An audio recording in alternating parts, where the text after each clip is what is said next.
আজকে রান্না করবো কচুর পাতা। ওই জন্য আমি এই যে ছোট ছোট কচুর শাকগুনা আছে না, ডাইগিয়া হুদ্দা, এই যে অনেক আছে। তো এই পাতাগুনাই তুলে নেবো, এই যে এখান থেকে একবার করে নেবো। এক হাতে ক্যামেরা করতেছি, এক হাতে ভিডিও বানাইতেছি, তো ওই জন্য তো এরকম হইতেছে। তো যাই হোক, কচুর পাতা আমার খুবই প্রিয়, ওই জন্য কচুর শাক খাওয়ার জন্য আমার মন গেল আজকে। আর রোদ পুরা উঠছে, এই রোদের মধ্যে কচুর পাতা খাতে খুবই স্বাদ লাগে আমার কাছে। তো বন্ধুরা, অনেকগুলো পাতা তুলে নিচ্ছি, যে দেখতেছেন। তো এখন আমি রান্না করবো, তার জন্য ধুয়ে এটার মধ্যে পরিষ্কার করে নিয়ে নেবো। এখন কচুর পাতাগুনা ধুয়ে পরিষ্কার করে নিছি, অল্প পানিটা জোরবার দিছিলাম, পানি ঝরে গেছে গা। তো আমি এখানে চাকু দেখাইতে নিতেছি, বড়ি দেখালে ভালো হয়, আরও ছোট ছোট করে ভুজুরি করা যায়। কিন্তু আমার একটা সমস্যা আছে, জ্বলন্ত সমস্যা।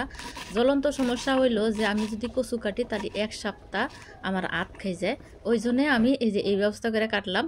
আর হেনে একটা প্রেশার কুকার নিয়ে নিছি, সম্পূর্ণ কাটা হয়ে গেছে গা। প্রেশার কুকারের মধ্যে দিয়ে দিলাম আমি কচুর পাতাগুনা। তো নিনজা টেকনিক, ফস করে আর ঝট করে রান্না হয়ে যাবো গা, এই জন্য এই ব্যবস্থা করলাম। প্রেশার কুকারে দিয়ে রান্না করবো।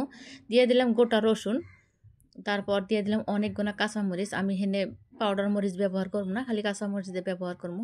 এই পরিমাণ মতো দিয়ে দিলাম। তারপর দিয়ে দিলাম স্বাদ মতো নুন, দিয়ে সামান্য পরিমাণে পানি দিয়ে রাখবো। পানিটা না দিলেও হবো, কিন্তু আমি তো সামান্য পরিমাণে দিলাম, আমি চিটি বেশি করে দেবো তার জন্যে।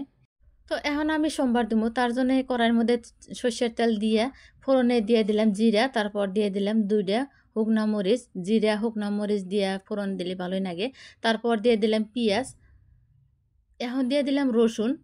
তো আমি গোটা রসুন দিয়েছিলাম, আর সোমবারের মধ্যে রসুন দিয়ে দিলাম, দিয়ে এটা ভালো করে বাইচা নিব।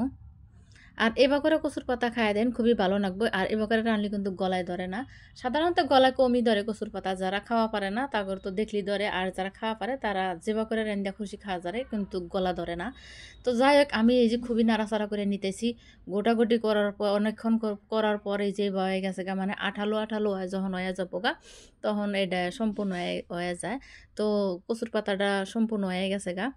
এখন আমি একটা প্লেটের মধ্যে বাইরে নিতেছি। তো দেখতেছাও তোমরা কত সুন্দর হয়েছে না। কচুর পাতা সবেরই পছন্দ না, কিন্তু আমার সব হাগে থেকে কচুর শাকটা ভালো লাগে বেশি, ওই জন্য তো আমি যদে মদে রেন্দা খাই।